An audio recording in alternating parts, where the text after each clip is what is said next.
So, Andrew Brown, Elizabeth City, North Carolina, father of 7. Police had a warrant out for his arrest. This is a very small town, Elizabeth City, by the way. And police shot and killed him. Now, as police are wont to do, they lied about it. They lied about what they did. They lied about what Andrew Brown did, and they lied about what they did. So, through protests, family members were able to watch just 20 seconds of video of body cam footage, redacted body cam footage.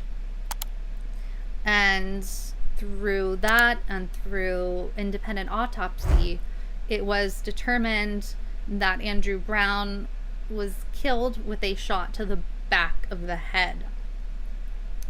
Now, cops say that Andrew Brown was getting away. Like, he was driving away in his vehicle, and that's why they shot him. That's not the case. He was cooperating, both hands on the wheel, he was not a threat to anyone. Cops started shooting at him, and then he started to drive away, as anyone would do when someone's shooting at you. So that the family today was able to view some more of the footage today. And that was something the judge ruled. The public has not been able to see any of it. So this Mediaite article says, one of Andrew Brown Jr.'s family attorneys, Chantel Cherry Lassiter, stood by calling Brown shooting an execution, saying he was trying to escape from police. The Brown family and attorney saw new footage of Brown's death behind closed doors on Tuesday. They saw roughly 20 minutes of the 2-hour-long tape. In April, the family saw a brief snipper of the Bodycam video. During the press conference afterwards, Lassiter called the shooting an execution. She stood by those comments on the Situation Room after seeing the additional footage. I do stand by that characterization, she explained, because he was shot in the back of the head as he was leaving the area. He was trying to escape gunfire. He was trying to escape being targeted and attacked, and he was trying to save his life, and he was still shot in the back of his head as he was leaving. Another attorney for the Brown family, Harry Daniels, reacted earlier by saying, "Now we know why they didn't want to release the tape." Andrew Brown Jr.'s sons also spoke out at the press conference. Gerard Farabee said his father did not deserve to die. He did not deserve to get killed in any way, shape, or form. He did not pose any threat at all.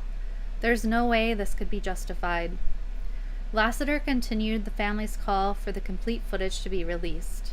She also called for the district attorney to recuse himself from the case due to close ties with the sheriff's department.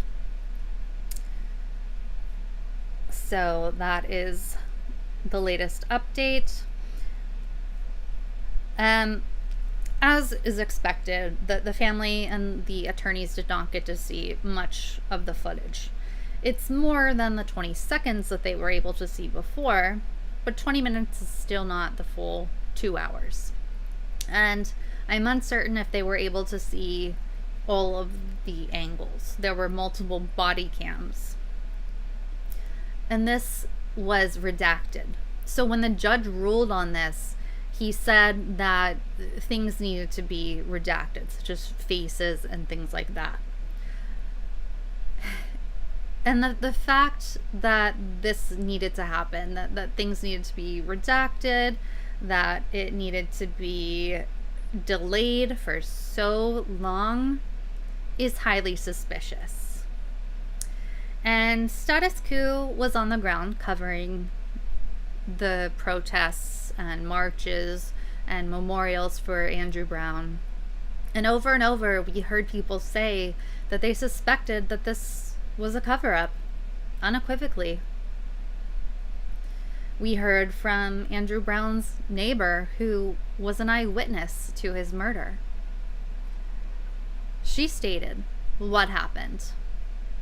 And she feels that the police are 100% wrong in what they're doing and saying. It's disappointing that the police are unwilling to hand over the footage to the family. I believe it is in the public's interest to see this footage. There was a group of media that did try to get, the judge to release footage to the media, to the public, that it's in the public's interest, but the judge did not go for that. It is most important for the family to see that footage, but once again, they did not, fully get access to that. And why? Well, the judge said it would taint, this is a paraphrase, but that it would taint the justice process. While he certainly wasn't concerned with the justice process when Andrew Brown was being shot in a driveway. And that's what happens. Black people are getting murdered by police all the time. All the time. It just keeps happening and keeps happening. And the Derek Chauvin trial felt like a victory for a short time. The charges weren't enough, but Derek Chauvin was convicted on all three of the charges that he had, and people rightfully celebrated because a lot of activists and folks worked very, very hard.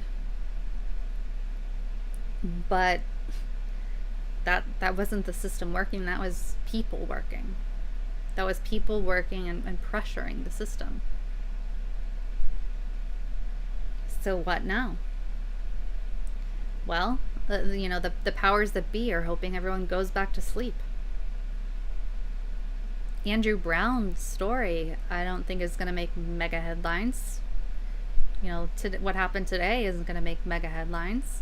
It's good that they had Attorney Lassiter on CNN, but the story isn't going to be on 24/7. It's not going to be cycled over and over again.